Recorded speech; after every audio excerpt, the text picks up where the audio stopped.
يا صديقي دلني لله إني غاية الفردوس والظل الظليل.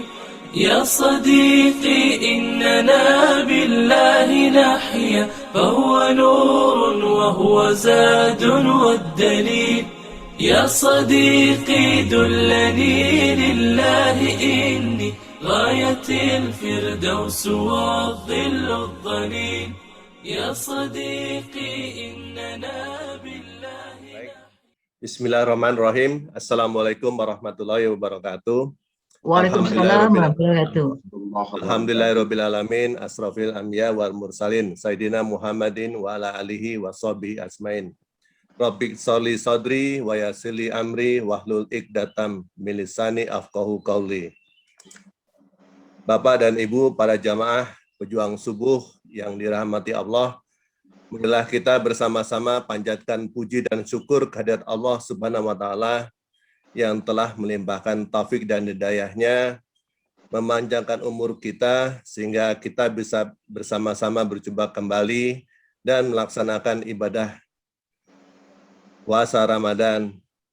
Dan kali ini kita bersama-sama mengikuti kajian untuk menambah ketakwaan kita kepada Allah. Semoga Allah selalu melimpahkan rahmat-Nya kepada kita semua, wabil khusus kepada Bapak dan Ibu yang tergabung dalam majelis ini. Amin ya rabbal alamin. Ya rabbal alamin. Salawat dan salam senantiasa kita aturkan kepada Rasulullah SAW beserta keluarganya, para sahabatnya dan umatnya sampai di akhir zaman. Semoga Bapak dan Ibu yang tergabung dalam majelis ini akan mendapatkan syafaatnya kelak di yaumil kiamat nanti. Amin ya rabbal alamin. Sebelum kita mulai, perkenankan saya membacakan adab-adab dalam kajian ini. Yang pertama-tama dan yang paling penting adalah meluruskan niat semata-mata untuk mencari ridha Allah Subhanahu wa taala. Dalam mengikuti kajian, kami mengharapkan Bapak dan Ibu sekalian berpakaian rapi dan sopan, menghadirkan pikiran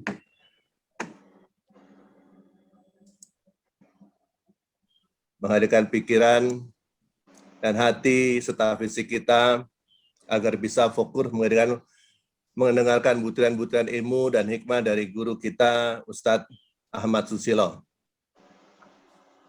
Selama kajian berlangsung, kami akan memute all semua mic yang ada di peserta, dan kemudian kami harapkan juga Bapak dan Ibu men-stop videonya bila dalam keadaan mengantuk, atau nanti kami admin yang akan melakukan stop video.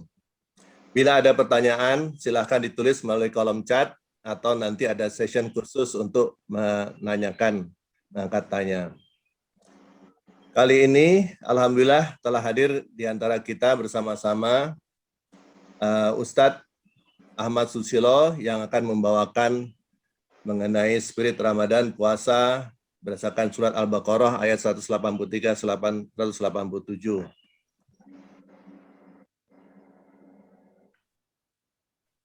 Untuk mempersingkat, maka kami persilahkan Bapak dan Bapak Ahmad Susilo, Ustadz, untuk memulai kajian ini. Silakan Pak Ahmad untuk memulainya. Baik, jazakallahu khairan Pak Redi dan semua jamaah yang insya Allah telah bergabung pada kesempatan pagi ini. Bismillah. Assalamualaikum warahmatullahi wabarakatuh. Waalaikumsalam warahmatullahi wabarakatuh. Alhamdulillahi rabbil alamin. Hamdan katsiran tayyiban mubarakan fi kama yuhibbu rabbuna wa yarda. Ashhadu an la ilaha illallah wahdahu la syarika lah wa ashhadu anna Muhammadan abduhu wa rasuluhu la nabiyya ba'da. Allahumma salli wa sallim wa barik ala Muhammadin wa ala alihi wa ashabihi ajma'in wa man tabi'ahum bi ihsan ila yaumiddin, amma ba'd. Ya ayyuhalladzina amanu taqullaha haqqa tuqatih wa la tamutunna illa wa antum muslimun. Ma'asyiral muslimin wal muslimat rahimani wa rahimakumullah. Para sahabat seiman yang semoga dirahmati Allah dari pejuang subuh Masjid Pondok Indah. Alhamdulillah pagi ini Allah mempersatukan kita, memperjumpakan kita. Meskipun melalui aplikasi Zoom, insya Allah kita akan mengkaji sebuah kajian berkaitan dengan telah memasuki bulan Ramadan pada hari ini dan tepat tanggal 1 Ramadan. Kita akan membahas tentang spirit Ramadan, semangat Ramadan berlandaskan Al-Quran, yakni surat Al-Baqarah, yang kita akan uraikan dari ayat 183 sampai 187. Barangkali waktu yang terbatas, insya Allah kajian kita ini saya akan bagi menjadi 2 sesi. Yakni di sesi pertama Selasa pekan kedua ini, dan insya Allah kita berjumpa lagi Selasa pekan keempat. Salawat serta salam semoga terlimpahkan, tercurahkan kepada Nabi kita Rasulullah Muhammad sallallahu alaihi wasallam. Semoga tercurah kepada seluruh keluarga, sahabat, dan seluruh pengikutnya hingga yaumil akhir. Allah Subhanahu wa ta'ala memanggil hambanya dengan sangat indah. Kadang-kadang manusia memanggil sesama manusia dengan panggilan-panggilan yang buruk, panggilan-panggilan yang jelek. Tapi ketika Allah memanggil hambanya yang telah mengucapkan 2 kalimat syahadat, panggilan yang sangat indah, yang sering diulang-ulang dalam Al-Quran. Ya ayyuhalladzina amanu. Wahai orang-orang yang beriman. Ini adalah panggilan khusus. Allah tidak tujukan kepada manusia secara keseluruhan. Tapi Allah hanya tujukan kepada hamba-hamba Allah yang telah mengakui keberadaan Allah. Allah sebagai pencipta, Allah sebagai penguasa, Allah sebagai pengatur, Allah yang memberi rizki, Allah yang mengatur segala urusan, Allah yang akan mencabut nyawa kita, Allah yang akan membangkitkan kita, dan Allah yang akan memintai pertanggungjawaban kita. Bahkan Allah pula yang akan menetapkan kita, apakah menjadi penghuni neraka atau menjadi penghuni surga. Ketika Allah perintahkan secara khusus, berarti ini sebuah kebanggaan. Seharusnya orang-orang yang dipanggil secara khusus memperhatikan panggilan tersebut. Ya ayyuhalladzina amanu. Wahai orang-orang yang beriman. Kutiba alaikumusiyam.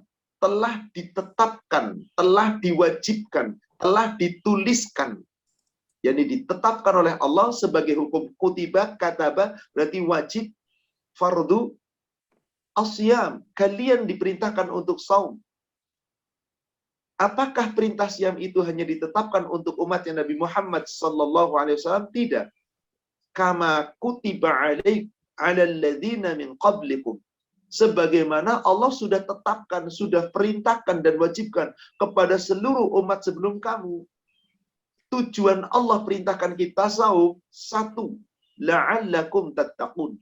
Agar kamu menjadi orang yang bertakwa.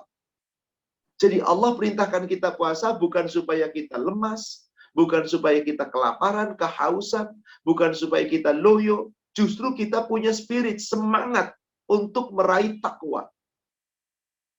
Jika kita melihat ayat-ayat Al-Quran, ternyata ketika Allah perintahkan hambanya ibadah, tujuan akhirnya cuma 1, takwa. Kenapa harus takwa? Sebab takwa itulah yang menghantarkan seorang hamba menuju surganya Allah. Surga yang penuh kenikmatan, yang tidak terbayang nikmatnya.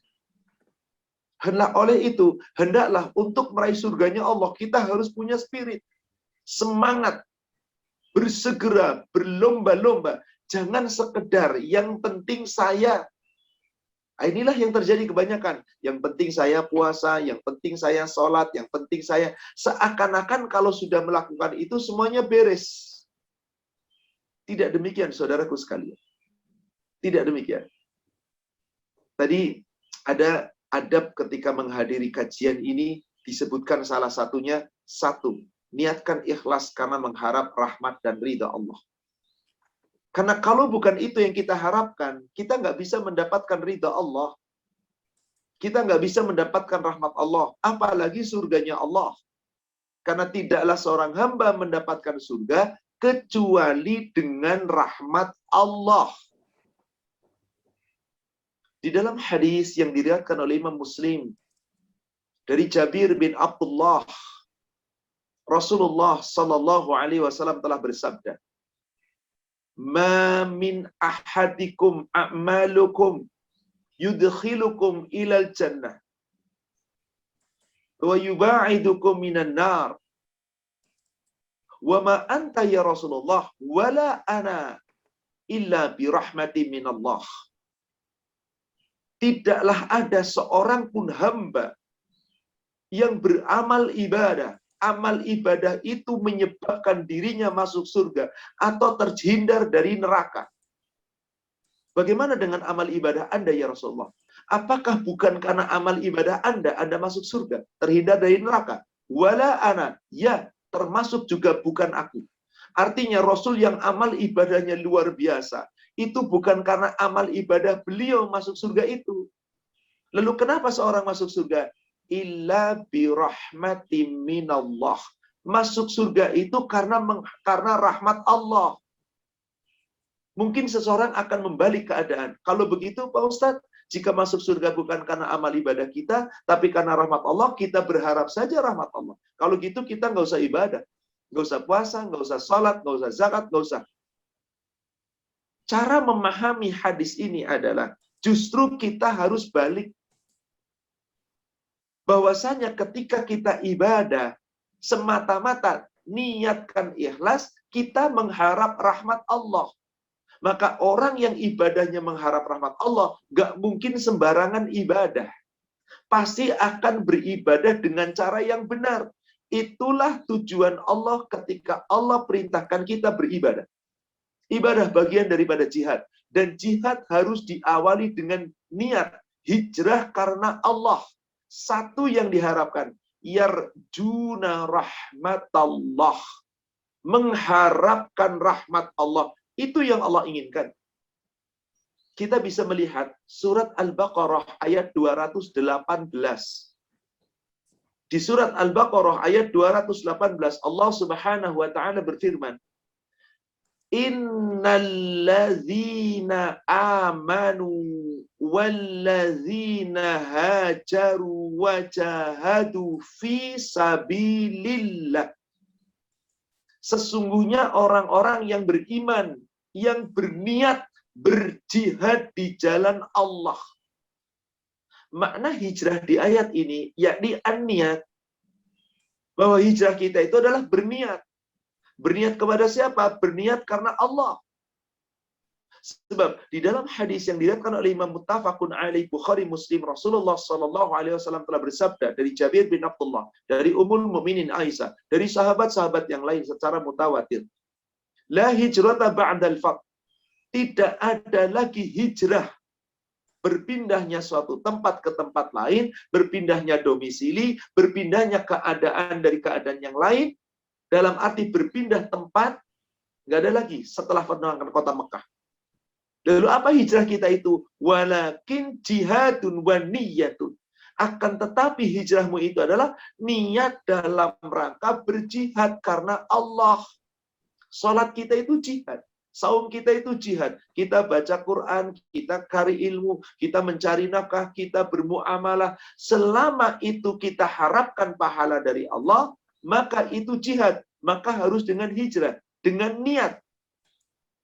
Maka tadi Al-Baqarah 218, innalladzina amanu, sesungguhnya orang-orang yang beriman, walladzina hajaru, dan orang-orang yang mau berniat, hijrah dalam rangka berniat, wajahadu fi sabilillah, semua niat itu karena Allah. Apa yang diharapkan dengan niat karena Allah itu? Ulaika yarjuna rahmatallah. Mereka orang-orang yang beribadah dengan niat yang betul-betul karena Allah itu karena mengharap rahmat Allah, mengharap ridha Allah. Luruskan niat. Fisik kita, waktu kita, dan terus sebaik-baiknya kita lakukan. Kalau kita mengharapkan yarjuna rahmatullah, mengharapkan rahmat Allah, bukankah dengan rahmat Allah, Allah akan berikan kepada kita surga? Wallahu ghafurur rahim. Dan bukankah dengan rahmat Allah, Allah mengampuni kesalahan dan dosa kita? Allah maha pengampun, Allah maha penyayang. Jadi saudaraku sekalian, ketika kita menjalankan Al-Baqarah 183, kita harus semangat, kita harus spirit untuk meraih takwa. Tujuan Allah perintahkan kita ibadah untuk takwa. Baik itu ibadah yang sifatnya secara umum, yang Allah panggil semua manusia, atau ibadah-ibadah secara khusus, yang Allah panggil untuk orang-orang beriman. Salah satu contoh, di surat Al-Baqarah, surat 2, ayat 21, di ayat ini Allah memanggil secara umum manusia. Kalau tadi Al-Baqarah 183, orang yang beriman. Disuruh ibadah, la'allakum tatakun, agar kamu takwa. Kenapa harus takwa? Sebab takwalah yang akan bisa meraih surga. Di ayat ini Allah berfirman, ya ayyuhan nasu u'budu rabbakum. Hai segala manusia, beribadahlah kamu, sembahlah Allah Rabbmu. Allah perintahkan di sini manusia. Hakikatnya Allah telah berfirman, wa ma khalaqtul jinna wal insa illa liya'budun. Tidaklah aku ciptakan jin dan manusia kecuali untuk ibadah. Jadi semua manusia yang diciptakan Allah tujuannya disuruh ibadah.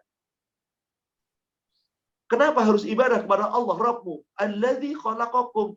Allah Rabbmu itu yang telah menciptakan kamu. Kamu ada di dunia, kamu dapat nikmat, diberi segalanya. Itu karena Allah, bukan karena kamu.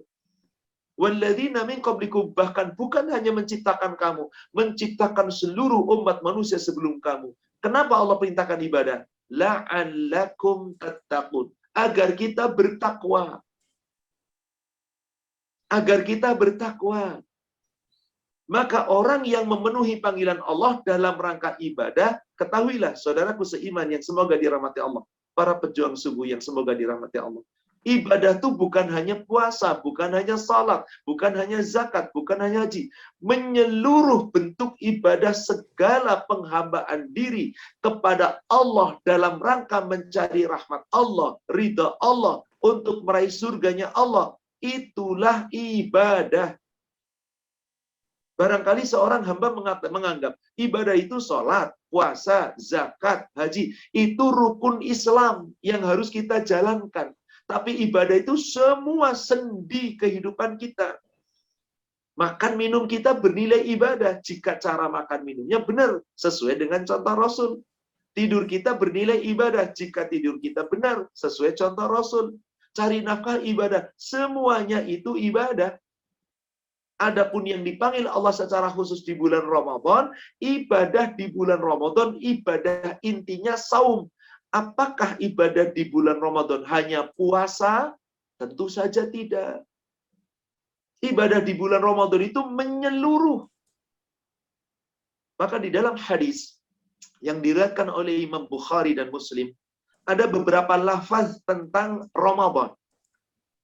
Lafaz yang pertama adalah man shoma ramadanan imanan wahtisaban. Barang siapa yang berpuasa di bulan Ramadan dengan keimanan, dengan ihtisaban, dengan perhitungan yang mantap semata-mata mengharap rahmat Allah. Dengan ilmu yang benar untuk mendapat rahmat Allah. Ghufira lahu ma taqaddama min dambi. Allah ampuni seluruh dosa yang lalu. Rasulullah sampaikan hadis ini ketika menjelang tibanya Ramadan, menjelang datangnya Ramadan. Maka diingatkan siapa yang saum di bulan Ramadan. Begitu sudah datang bulan Ramadan, Rasulullah menyampaikan lagi. Bukan dengan soma Ramadan, tetapi dengan lafaz mengqama Ramadanan imanan wahtisaban. Barang siapa yang mendirikan bulan Ramadan, yakni qoma, mendirikan, yang dimaksud adalah beribadah selama Ramadan. Apa artinya? Afwan, saudaraku seiman yang semoga dirahmati Allah. Kita dapati khususnya di negara kita. Spiritnya manusia yang mengaku beriman di dalam ibadah di bulan Ramadan itu bermacam-macam. Ada yang semangat luar biasa di hari-hari pertama, awal-awal, sampai satu pekan pertama, luar biasa. Saumnya kemudian, bahkan sahur pagi-pagi sudah bangun. jam 3 bahkan setengah 4 paling kurang. Ke masjid sholat subuh, sholat tarawih, baca Quran. Luar biasa spiritnya. Afwan. Berapa lama dia bisa bertahan? Ada yang cuma sehari, ada yang bisa sampai sepekan, ada yang 10 hari. Setelah itu kendor. Apakah spirit ibadah Ramadan hanya di awal? Sedang Rasul mengatakan, qoma Ramadanan, mendirikan ibadah di bulan Ramadan, sepanjang Ramadan. Apa landasannya ibadah itu? Imanan, dengan keimanan. Wahtisaban, dengan hisab. Hisab itu maksudnya perhitungan. Maksudnya betul-betul dia berhitung dengan cermat bagaimana tata cara ibadah yang dilakukan di bulan Ramadan ini agar bisa mendapat rahmat Allah. Kalau itu dilakukan dengan semangat selama Ramadan, berarti dari tanggal 1 sampai selesai, spiritnya terus berlaku, maka Allah berikan jaminan. Ghufira lahu ma taqaddama min dzambi. Allah ampuni untuknya seluruh dosa yang lalu. Kemudian, begitu sudah memasuki 10 hari yang akhir, Rasul mengingatkan lagi. Kalimat yang diingatkan Rasul berbeda. Kalau tadi man soma, barang siapa puasa, menjelang Ramadan, Rasul sampaikan ini. Man qoma, setelah berada di Ramadan, Rasul katakan ini. Qoma, mendirikan ibadah selama Ramadan. Begitu menjelang 10 hari yang akhir, Rasulullah mengucapkan, man qoma lailatul qadr imanan wahtisaban. Barang siapa mendirikan ibadah di malam-malam qadar. Kapan adanya? 10 malam akhir. Jadi justru para sahabat itu mendengarkan apa yang disampaikan Rasul itu tartil dan paham. Puasa bukan hanya sekedar puasa menahan lapar dan haus. Tapi ada ibadah menyeluruh yang wajib dilaksanakan dengan spirit sepanjang bulan Ramadan. Dan lebih giat lagi semangat ibadahnya justru di akhir-akhir Ramadan. Maaf, kebanyakan umat Islam keliru, Pak. Spiritnya, semangatnya di awal, setelah mulai masuk 10 kedua mulai loyo, 10 ketiga bukannya masjid yang diramaikan, tempat ibadah yang diramaikan, untuk kita munajat kepada Allah, iktikaf dan mencari Lailatul Qadar, tapi yang ramai justru pusat-pusat perbelanjaan, jalanan macet total mudik. Bukan tidak boleh ke pusat perbelanjaan, bukan tidak boleh mudik, akan tetapi mari tujuan kita ibadah di bulan Ramadan itu apa? Allah inginkan la'allakum tattaqun. Agar kamu menjadi orang takwa. Berarti spiritnya Ramadan itu tegakkan sejak awal sampai akhir. Dalam hadis yang diriwayatkan oleh Imam Muslim dari Abu Hurairah, Rasulullah Shallallahu Alaihi Wasallam bersabda, ada 2 lafaz yang Rasulullah sampaikan. Di saat menjelang datangnya Ramadan, Rasulullah mengatakan, hadisnya lafaznya begini. Idza jaa Ramadan futihat abwabul jannah wa ghliqat abwabun nar wa suffidatis syayatin. Apabila telah datang Ramadan, jaa Ramadan. Apabila telah datang Ramadan. Jadi peringatan ini sebelum Ramadan tiba, sudah diingatkan. Nanti kalau Ramadan sudah tiba, sudah datang, dibuka pintu surga, dikunci rapat-rapat pintu neraka, dibelenggu setan-setan. Kemudian, lafaz yang kedua, lafaznya berbeda.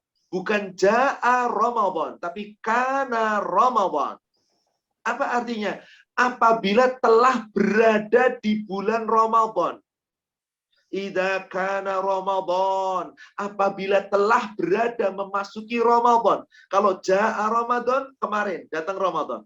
Kalau sekarang sudah kana Ramadan, Anda memasuki Ramadan.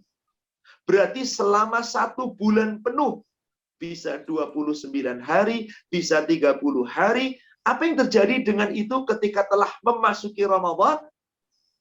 Rasul menggunakan kalimat futihat abwabur rahmah, dibuka pintu-pintu rahmat. Apa artinya? Allah sudah buka pintu surga ketika datangnya Ramadan.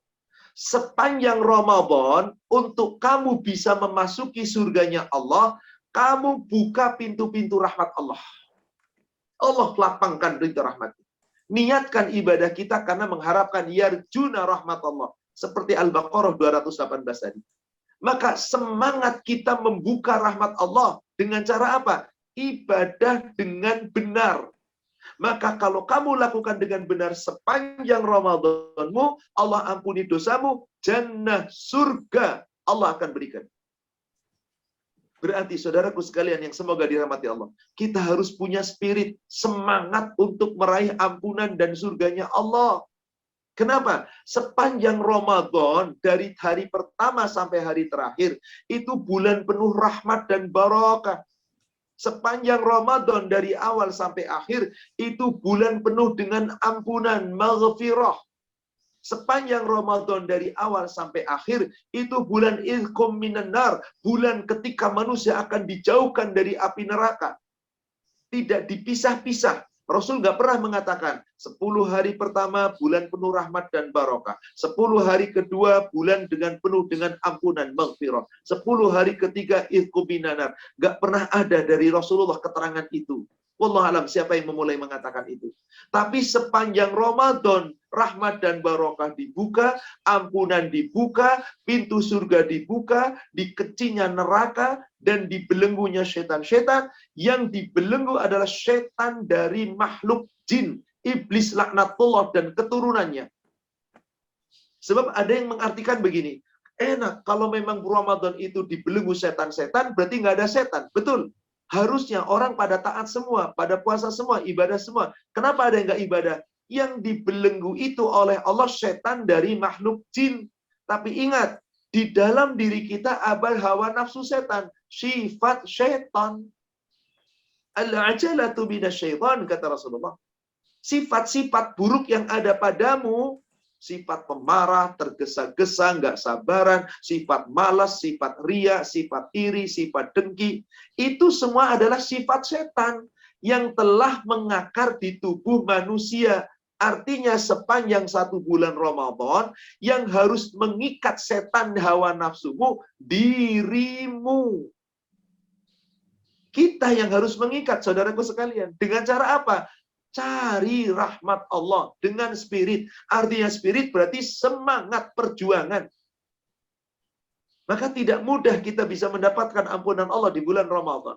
Tidak gampang kita dapat rahmat Allah di bulan Ramadan jika tidak dengan semangat. Tapi akan menjadi mudah dan ringan kalau kita punya spirit untuk meraih ampunan dan surga. Untuk itu Allah perintahkan bersegera sepanjang Ramadan itu untuk ibadah. Jangan ditunda. Bahkan ayat yang lain berlomba-lomba karena pesaingnya itu banyak. Lihat surat Ali Imran, surat 3 ayat 133. Surat Ali Imran, surat 3, 133, Allah Subhanahu wa Ta'ala berfirman,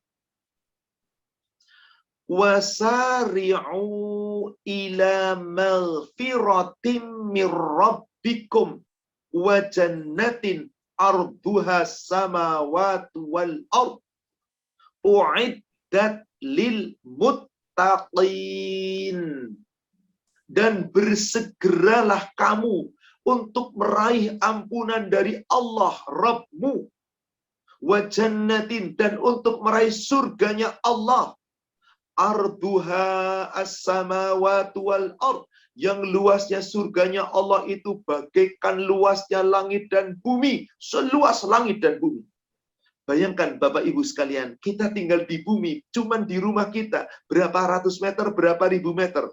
Sudah begitu bangga, surganya Allah luasnya seluas langit dan bumi. Allah Akbar, tak terbayangkan. Untuk siapa? Uiddat lil muttaqin. Hanya Allah tujukan, sediakan untuk orang bertakwa.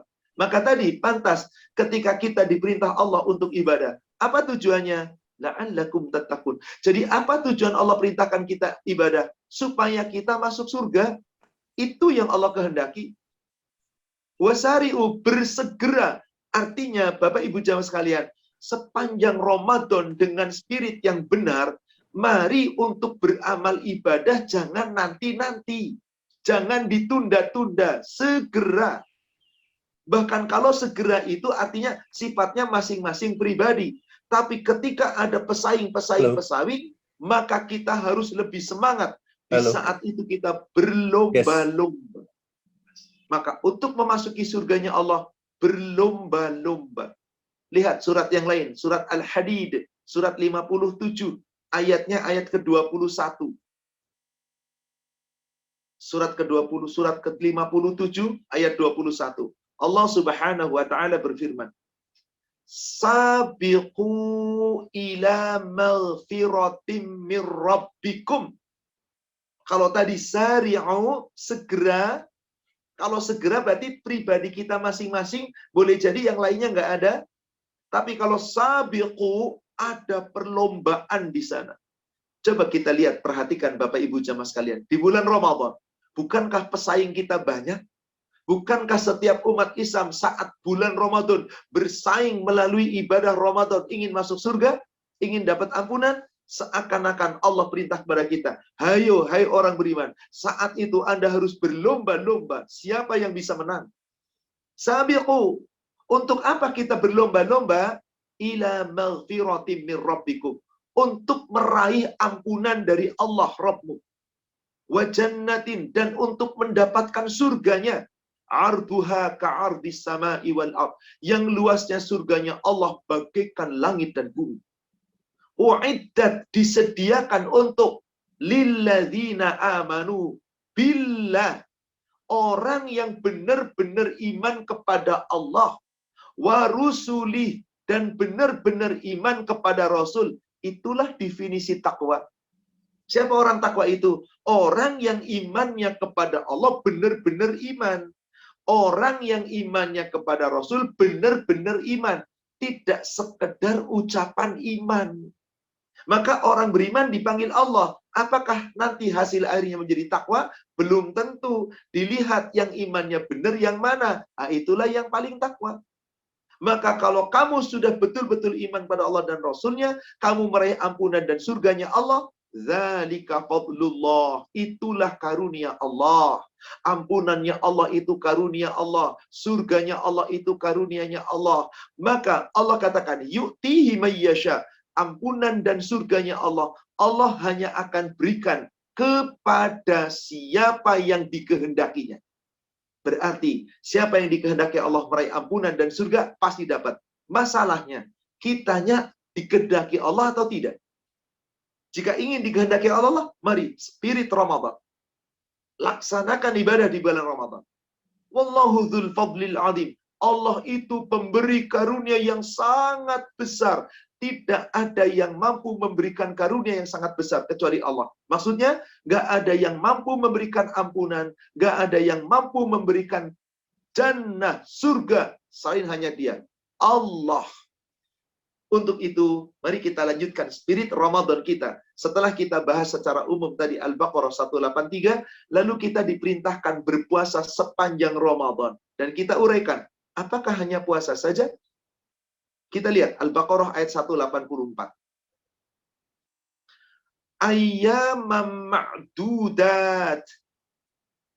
Berpuasa di bulan Ramadan. Ramadan itu adalah hari-harinya yang sudah ditentukan, sudah ditetapkan, sudah maklum, ma'dud, sudah tetap.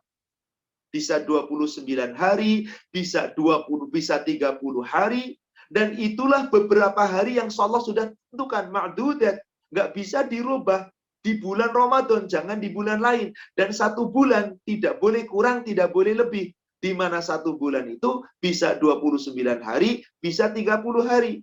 Maka apa yang Allah perintahkan kepada kita orang yang beriman tadi, yang dipanggil untuk saum di bulan Ramadan, jika kamu di bulan Ramadan itu hadir di tempat kamu, faman kana minkum maridun aw ala safarin, di saat kamu dalam keadaan hadir di tempat kamu, wajib puasa. Tapi Allah kasih keringanan. Apabila di antara kamu ada yang sakit, aw safari ala safarin, atau dalam perjalanan, maka Allah kasih rukhsah, kasih keringanan. Anda tidak perlu puasa. Boleh dari awal Anda niat gak puasa, boleh di tengah jalan Anda batalkan puasa. Contoh, dari awal niat gak puasa. Orang yang sakit, betul-betul sakit. Sudah sadar besok gak mampu puasa. Dari awal sudah katakan, saya gak puasa. Tapi ada orang yang malamnya sehat. Setelah taraweh sehat. Sampai makan sahur sehat. Tiba-tiba ba'da duhur sakit. Sakitnya itu bisa sakit tiba-tiba pusing mendadak, atau vertigo yang sangat berat, atau tiba-tiba mahnya kambuh, belutnya melintir yang tidak mungkin tidak kecuali harus berbuka. Maka saat itu Anda berbuka. Tidak mengapa. Apa alasannya? Kamu sakit. Aw ala safarin, atau kamu safar dalam perjalanan. Maka itu diberi rukhsah oleh Allah. Anda tidak berbuka, Anda tidak berpuasa, atau boleh berbuka membatalkan puasa Anda darurat di saat Anda tidak mampu. Contohnya, ada orang yang safar kuat, maka dia tetap puasa. Ada orang yang sudah berpuasa niatnya, di tengah jalan akibat safar kelelahan, keberat dan seterusnya, lalu dia jangan paksakan diri, berbuka. Itu keringanan dari Allah. Tapi syaratnya, fa'iddatum min ayyamin ukhar. Kamu harus mengqadha, membayar di bulan-bulan yang lain dari bilangan yang kamu tinggalkan dari puasamu itu. Nanti setelah Ramadan, di bulan-bulan lain itu mulai dari Syawal sampai Sya'ban, Anda wajib mengqadha. Batas akhirnya adalah Sya'ban, sebelum datangnya Ramadan tahun berikutnya. Maka itulah yang ditetapkan Allah. Lalu bagaimana kalau orang yang berat? Dikatakan di situ, wa 'alal ladzina yutiqunahu fidyah. Dan bagi orang-orang yang berat untuk melaksanakan puasa itu, maka tidak perlu puasa, tidak perlu mengqadha, cukup dengan membayar fidyah.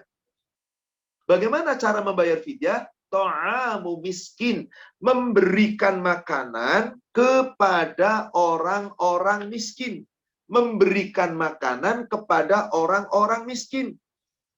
Itulah caranya. Tapi kata Allah kemudian di ujung ayatnya, faman tatawwa', barang siapa yang mau mengerjakan tatawwu'. Apa itu tatawwu'? Berbuat kebaikan-kebaikan yang lebih. Tatawwu' itu secara makna adalah sunnah. Maksudnya, barang siapa yang sepanjang Ramadan mengerjakan ibadah-ibadah yang sunnah, atau mengerjakan ibadah-ibadah yang utama, yang mau memberikan lebih baik lagi dengan kerelaan, betul-betul membuat kebaikan-kebaikan, khairan, kebaikan, fahuwa khairullah. Maka makin banyak perbuatan baik yang kamu lakukan di bulan Ramadan, itu makin baik bagimu. Wa antasumu, tapi jika kamu mau berpuasa, ketika kamu sakit ringan, mau tetap puasa, bagus. Ketika kamu dalam safar, kamu mampu puasa, tetap memilih puasa, bagus.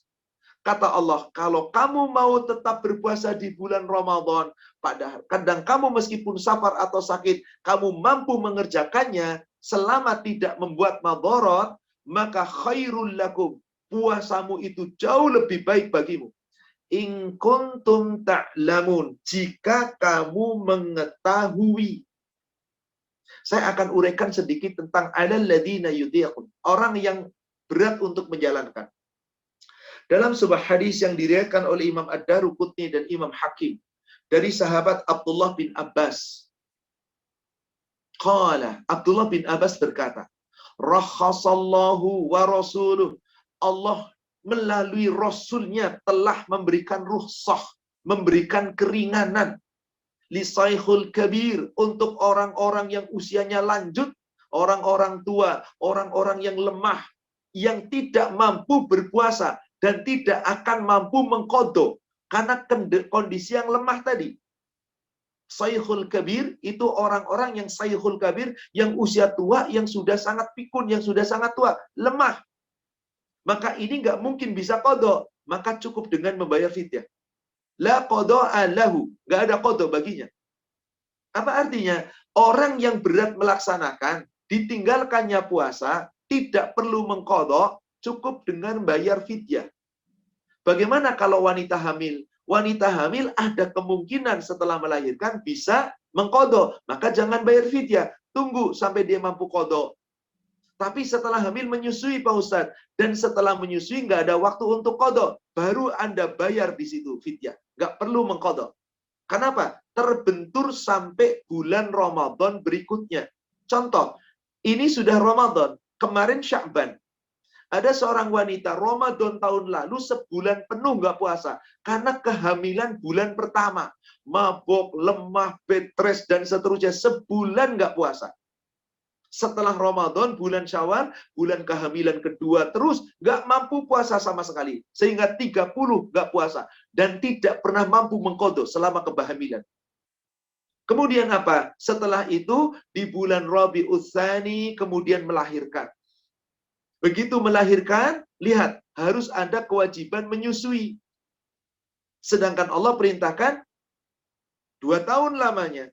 Adapun yang mau menyempurnakan 2 tahun, yang tidak menyempurnakan tidak mengapa, sampai bayi itu kuat. Menurut ilmu kedokteran zaman sekarang, menyusui eksklusif itu tadinya 4 bulan, sekarang ditetapkan 6 bulan. Bayi jangan diberi makanan apapun kecuali cuma 1, ASI. Berarti sepanjang 6 bulan, si ibu tadi wajib menyusui. Apabila si bayi jatahnya dikurangi, maka Anda akan menjadi bersalah. Kenapa? Karena bayi butuh asupan. Seandainya si ibu puasa, siang hari nggak punya asupan cukup, seakan-akan secara tidak langsung dolim kepada si bayi. Maka sepakatlah para ulama, jumhur ulama seluruh dunia telah sepakat, wanita hamil yang kemudian menyusui sampai waktu yang ditetapkan dan tidak ada makanan lain untuk bayi, maka rukhsahnya adalah tinggalkan puasa. Rabiul Tsani melahirkan, masih ada bulan. Jumadil Awal, Jumadil Tsani, Rajab, Sya'ban, 4 bulan. Sedangkan Ramadan tiba, 4 bulan belum sempurna menyusui, masih 2 bulan lagi. Jadi wanita ini tidak mungkin bisa mengqadha, bayar dengan fidyah. Itulah yang Allah sebutkan di dalam Al-Baqarah 184. Wa 'alal ladzina yutiqunahu fidyatun ta'amu miskin. Atas orang-orang yang berat untuk menjalankan puasa itu, maka tidak perlu dengan puasa, tidak perlu pula mengqadha, cukup membayar fidyah untuk orang-orang miskin. Tapi barang siapa yang mau berbuat kebaikan-kebaikan, itu lebih baik baginya. Kebaikan itu lebih baik baginya. Dan jika mampu puasa, puasa itu lebih baik bagimu jika kamu mengetahui. Sekarang saya akan uraikan tambahan tentang puasa ini. Sudah dikatakan tadi bahwa ibadah di bulan Ramadan bukan hanya puasa. Pokoknya adalah puasa. Sementara tadi Rasul mengatakan, man qoma Ramadanan imanan wahtisaban. Barang siapa yang qoma Ramadan, ibadah di bulan Ramadan dengan penuh keimanan, dengan penuh perhitungan. Artinya ibadah itu, saudaraku sekalian, bukan hanya puasa. Berlomba-lomba dalam mencari ampunan Allah, bukan hanya melalui puasa. Maka para ulama mengelompokkan sekurang-kurangnya ada 10 amal ibadah yang apabila seorang mukmin menjalankan sepanjang Ramadan, semoga dengan itu Allah berikan ampunan dan surga. Apa saja amal ibadah itu? Yang paling utama dan pertama tentu ibadah pokok, puasa.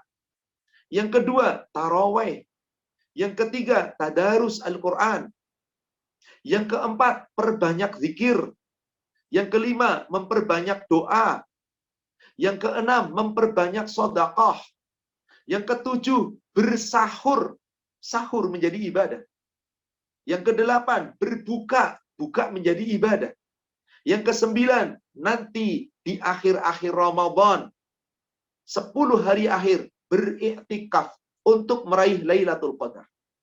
Bagaimana jika tidak mampu iktikaf? Tentang iktikaf itu insya Allah nanti kita akan bahas menjelang 10 hari akhir Ramadan. Insya Allah di pertemuan yang akan datang. Nah, di sini ibadah 9 ini jika kita mampu, jalankan. Ada satu ibadah yang banyak tidak mampu karena materi, tidak masalah. Umrah di bulan Ramadan.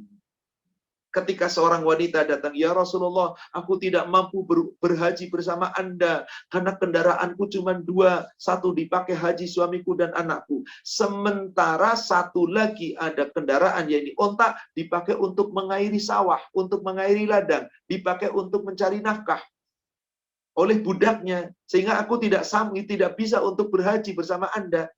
Kata Rasulullah, tidakkah kamu mampu berumrah di bulan Ramadan?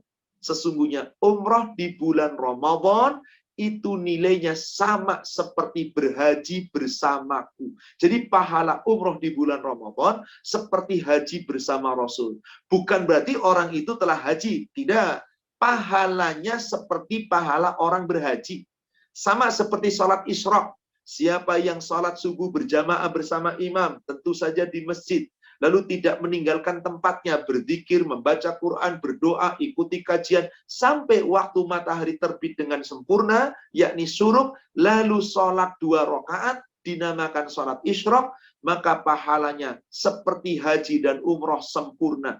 Apakah orang yang sholat syuruk berarti dia telah haji dan umroh? Tidak. Mendapatkan pahala seperti 10 amal ibadah ini yang mampu kita jalankan, jalankan. Saum wajib kita mampu. Taraweh wajib kita mampu meskipun sunnah. Tadarus wajib kita mampu, berapapun sehari kita mampu berapa. Mau 1 juz, setengah juz, 2 halaman, 1 lembar, silakan. Yang penting tadaburi dengan tartil. Kemudian apa? Perbanyak zikir, pasti mampu. Perbanyak doa, pasti mampu. Perbanyak sedekah, mampu kita, semampu kita insya Allah. Tidak harus banyak secara nilai, banyak menurut kemampuan. Mampu insya Allah. Bersungguh-sungguh.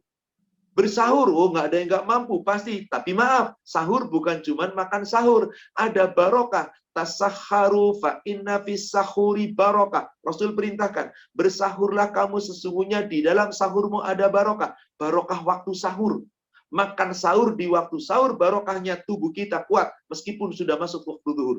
Kenapa? Makan kita undur sampai menjelang subuh. Lalu ada barokah yang lain. Apa barokahnya? Barokah di sepertiga malam yang akhir, di mana kita di situ munajat kepada Allah. Kita bisa berdoa, berzikir, baca Quran, minta sama Allah, minta ampun sama Allah. Itu waktu yang paling mustajab.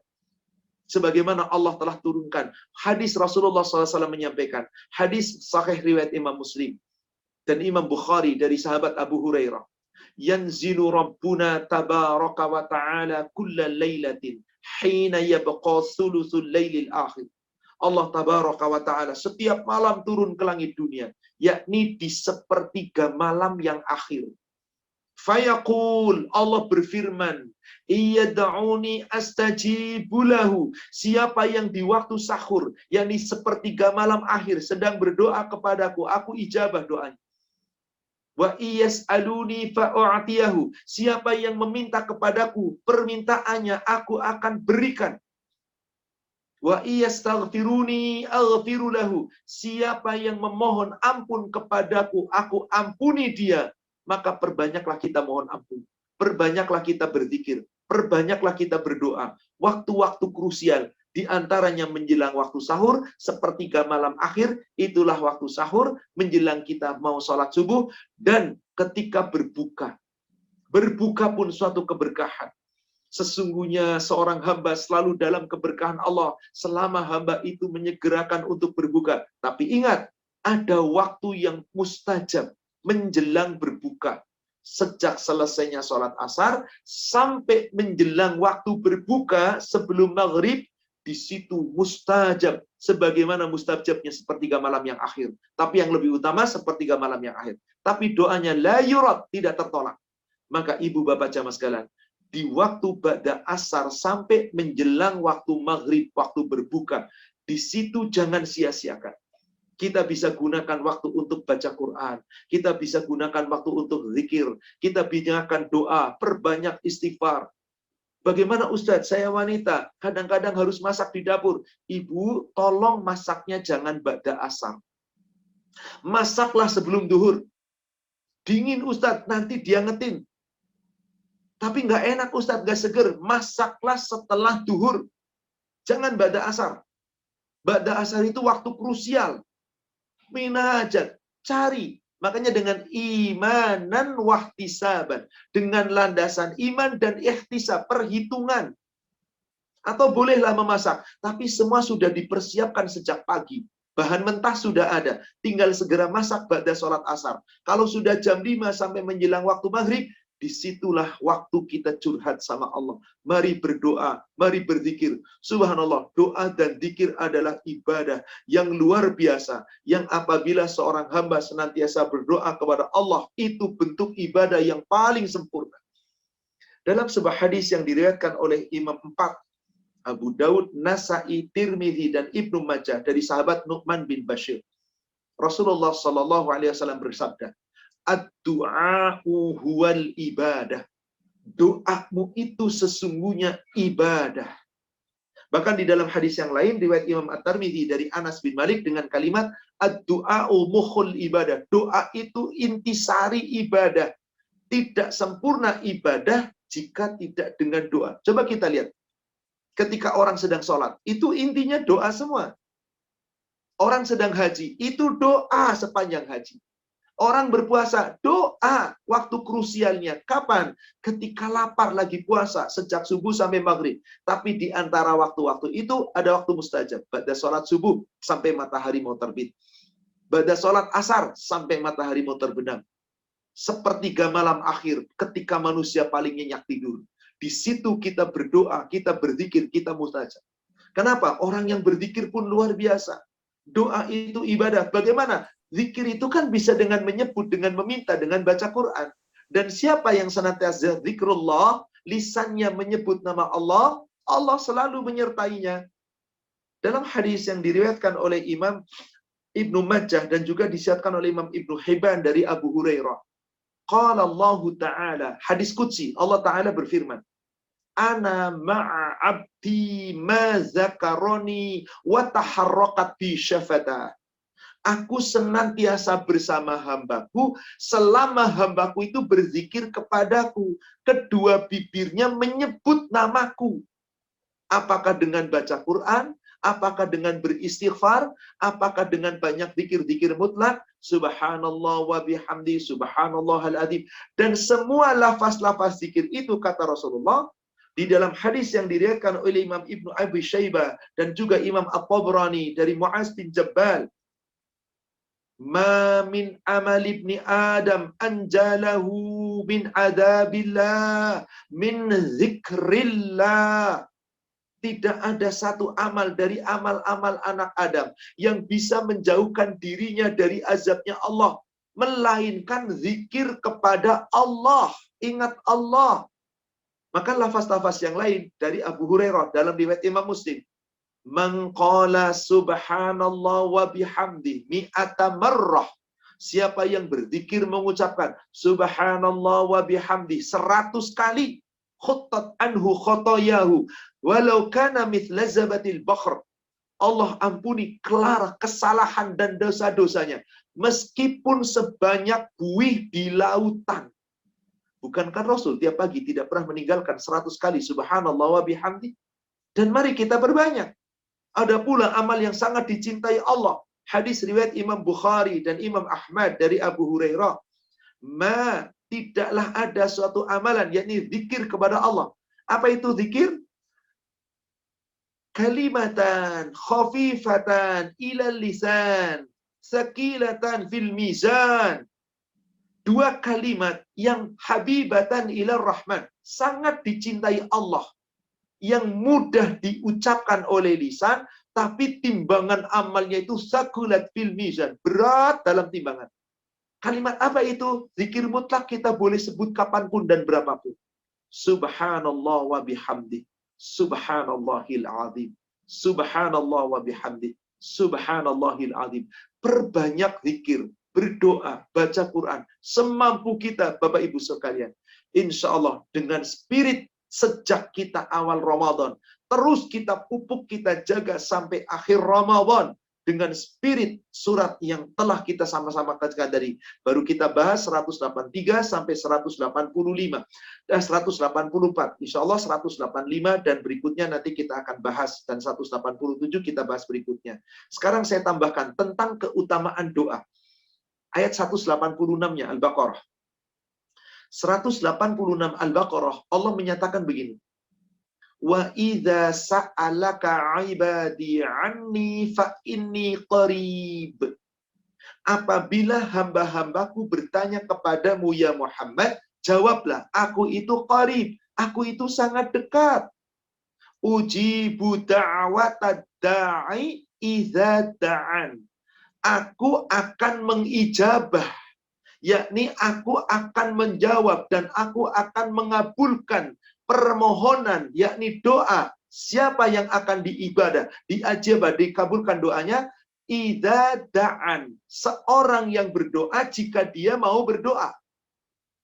Syaratnya supaya doa kita diijabah Allah, falyastajibuli. Kalau Allah perintahkan kamu, maka penuhi dulu dong perintah Allah. Wal yu'minu bi, dan kalau kamu disuruh beriman dengan sungguh-sungguh, berimanlah kamu kepada Allah. La'allahum yarsyudun, maka mereka yang menjalankan perintah Allah, memenuhi seruan Allah, dan selalu beriman kepada Allah, mereka pasti berada di dalam kebenaran. Mereka yarsyud, di dalam rasyid, di dalam kebenaran, di dalam ketaatan, di dalam tegaknya iman. Pasti beruntung. Inilah yang Allah perintahkan. Jadi saudaraku sekalian, spirit Ramadan harus kita tegakkan. Dari awal sampai dengan akhir. Bukan hanya semangat di awal sampai tengah. Atau semangatnya sejak di akhir. Tidak. Dari awal sampai akhir. Itu dibuka pintu rahmat dan barokah. Dibuka pintu ampunan. Dibuka pintu surga. Dikunci pintu neraka. Bagi siapa yang berlomba-lomba untuk meraih itu.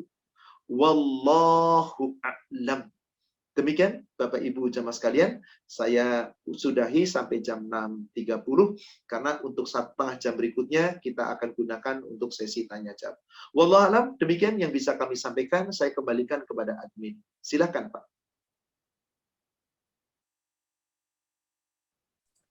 Baik, alhamdulillah. Terima kasih Pak Ustadz Ahmad.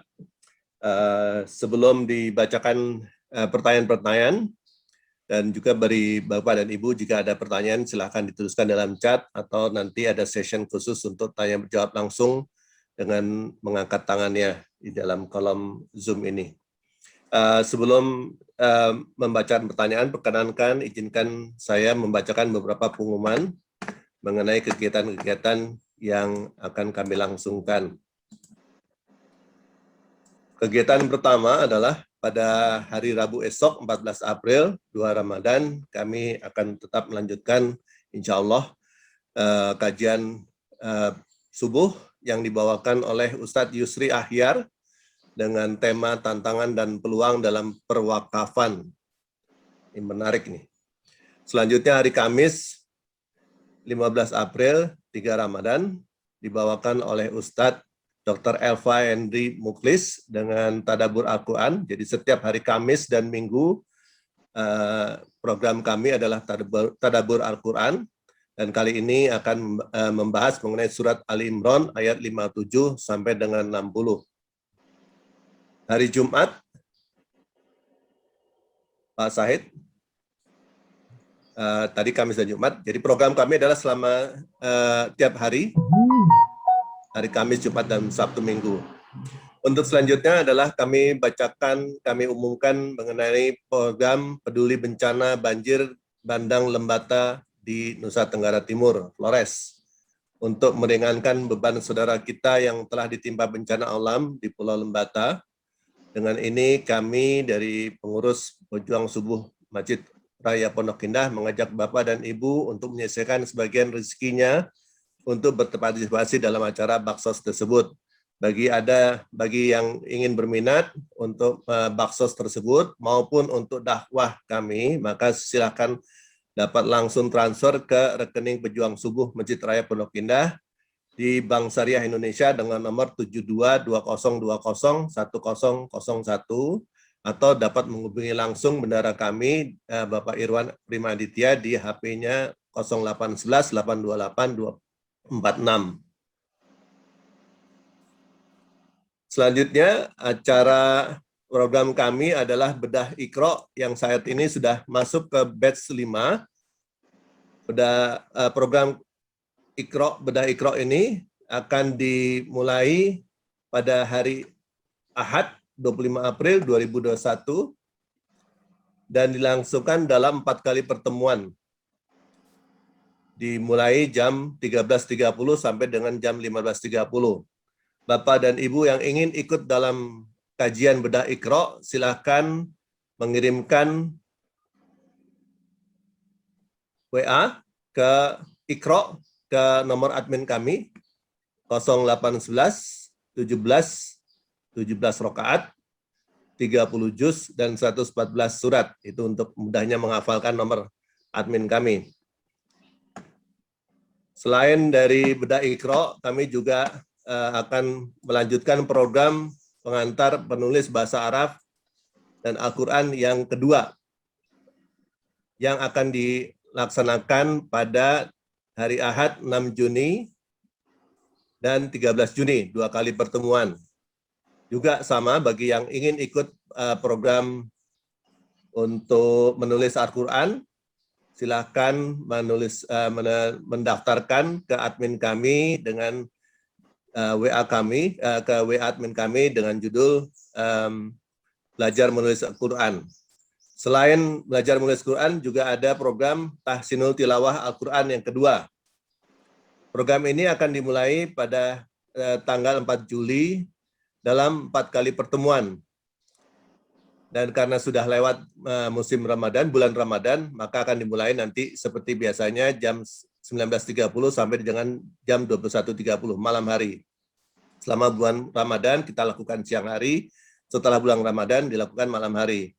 Selain program Tahsinul Tilawah Al-Quran, juga program Tarjim, menterjemah Al-Quran yang kedua, yang akan diadakan pada tanggal 8 Agustus dalam 4 kali pertemuan.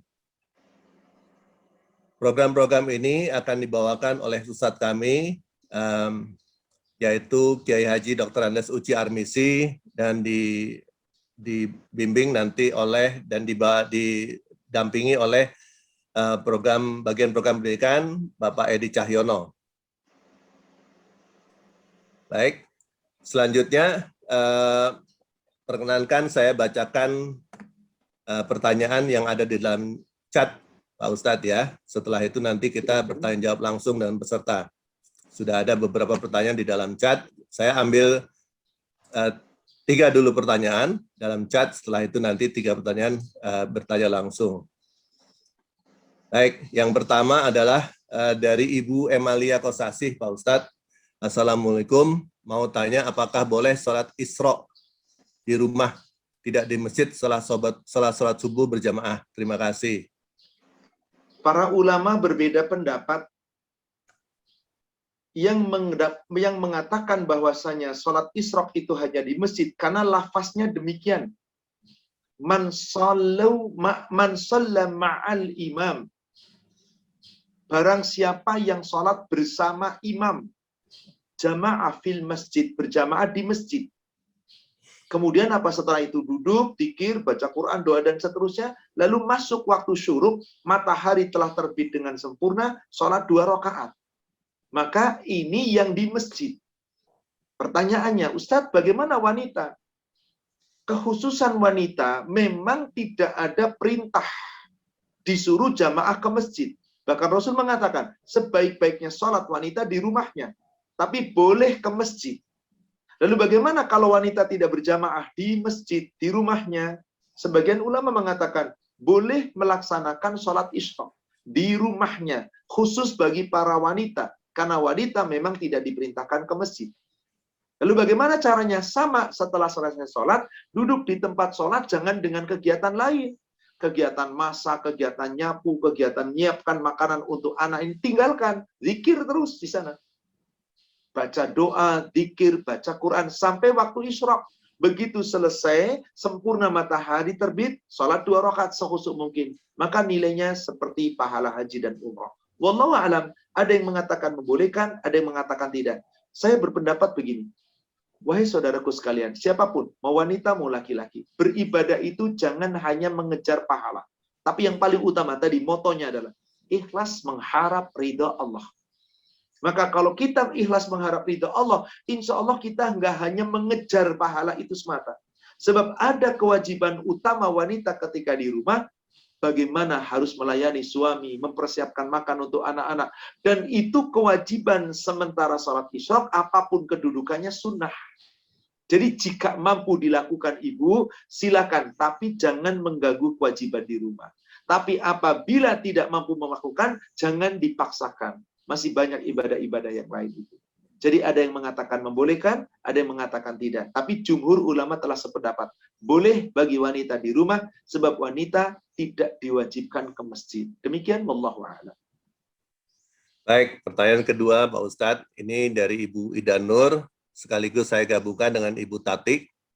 Pertanyaan adalah, beliau, Ibu Ida, sudah sangat sepuh dan tidak berpuasa. Bagaimana caranya atau perhitungan untuk membayar fidyah? Dan dari Ibu Tati, ini masalah halangan juga, atau masalah minum obat. Mohon bertanya Pak Ustadz, apabila seorang menderita sakit, niat berpuasa, tapi untuk mengatasi rasa sakit harus minum obat tiap sahur atau berbuka. Kalau itu rasanya mungkin boleh Pak ya, tapi kalau misalnya dia minum obat sehingga niatnya tidak berpuasa, bagaimana hukumnya? Yang pertama, tadi telah disebutkan hadis yang diriwayatkan oleh Imam Ad-Daruqutni dan juga diriwayatkan oleh Imam Al-Hakim dari Abdullah bin Abbas. Rukhasa lisaykhul kabir. Telah diberikan rukhsah, keringanan untuk orang yang sangat tua, yang sudah sangat lanjut. Tadi ditanyakan orang yang lanjut. Untuk apa? Tidak perlu mengqadha, cukup dengan fidyah ta'amu miskin. Setiap 1 hari tidak puasa memberi makan kepada orang miskin. Ta'am, memberi makan. Memberi makan itu bisa makanan jadi, berupa nasi dan lauk pauknya sempurna, bisa jadi makanan mentah, yakni bahan makanan, beras dan seterusnya. Bahan makanan mentah. Tapi bukan dengan uang, karena disebutkan ta'am, makanan. Ayatnya pun demikian. Wa 'alal ladzina yutiqunahu fidyatun ta'amu miskin. Memberi makan kepada orang miskin. Jadi yang paling tepat itu ta'am, itu makanan. Bisa makanan yang sudah jadi, berupa nasi yang komplit dengan lauk pauknya, pakai dibungkus, pakai dibok, terserah, atau disetarakan dengan sok. Nah, kalau untuk fidyah itu setengah sok. 1 sok 3,5 liter, berarti setengah sok kira-kira sekitar 2 liter. Berikan belas 2 liter kepada seorang. Untuk 1 hari tidak puasa, bayar 1,5 sok. 1 hari tidak puasa, bayar setengah sok. Bagaimana caranya? Boleh dicicil. Setiap pekan, 7 hari nggak puasa, siapkan 7 kantong. Atau siapkan 7 box makanan. Bagikan kepada 7 orang miskin. Nanti 7 hari lagi boleh. Mau tiap hari gimana? Hari ini nggak puasa, hari ini ngasih. Hari ini nggak puasa, hari ini ngasih. Boleh, silakan. Tapi tidak boleh dilakukan di depan. Contoh, sekarang hari pertama Ramadan. Kita punya orang tua usianya sudah di atas 80 tahun. Nggak mungkin bisa puasa. Karena sudah nggak mungkin, sudah sangat lemah. Karena nggak mungkin bisa puasa, berarti nggak bisa puasa sepanjang 1 Ramadan. Saya bayar fidyah sekalian aja sekarang untuk 1 bulan. Nggak bisa. Kenapa? Kita belum tahu apakah orang tua kita masih hidup sampai akhir Ramadan. Jadi fidyah itu dibayar setelah terhitung berapa dia meninggalkan. Maka mau dibayar 1 hari 1 boleh, tiap 2 hari baru sekali boleh, sepekan sekali boleh, 10 hari sekali boleh. 10 hari berarti 10 bungkus, 10 paket, lalu berikan. Kalau enggak, nanti setelah 1 Ramadan, 30 hari enggak puasa, bayarkan nanti di bulan Syawal, 30 sekaligus, silakan. Jadi seperti itu caranya. Boleh dicicil, boleh di akhir, tapi tidak boleh dibayar di depan. Demikian. Kedua, seorang sedang berpuasa tapi sakit. Tadi telah disebutkan di Al-Baqarah 184, yang sakit itu dibolehkan tidak puasa atau berbuka di tengah jalan. Tapi ini masalahnya saya kuat, hanya tiap sahur harus disuntik. untuk obat atau minum obat. Berbuka demikian. Sakit itu dibantu dengan obat sehingga untuk menguatkan badan. Apa mungkin ada istilahnya dapat doping lah atau apapun. Apapun namanya itu, sepanjang dia lakukan sebelum waktu habis, waktu sahur, dan dilakukan setelah waktu berbuka, sepanjang sahur yakni subuh sampai maghrib, tidak melakukan apapun untuk urusan itu, nggak dengan suntik vitamin, nggak dengan infus makanan dan seterusnya, maka yang seperti itu insya Allah boleh, halal, teruskan saumnya. Tapi jangan memaksakan diri. Kalau merasa mampu, betul tadi ayatnya, wa antasumu khairun lakum, kalau kamu puasa lebih baik bagimu, in kuntum ta'lamun, jika kamu mengetahui, tapi jangan pernah memaksakan diri. Karena pernah suatu ketika Rasulullah berjalan dari Madinah menuju ke Mekah. Kemudian sampai di Qura'ul Ghamim. Itu kira-kira perjalanan 2/3 sudah sampai menjelang Mekah. Tiba-tiba dapat kabar, itu di bulan Ramadan. Tiba-tiba dapat kabar bahwasanya ada sahabat-sahabat yang kepayahan. Lalu menunggu apa-apa aba-aba dari Rasulullah. Setelah itu kemudian sahabat itu hampir pingsan. Maka Rasul perintahkan, berbukalah. Tidak ada kebaikan bagi orang yang sedang dalam safar, lalu memaksakan diri untuk tetap berbuka. Tetap berpuasa. Berbukalah. Lalu berbuka. Ada seorang laki-laki tetap puasa.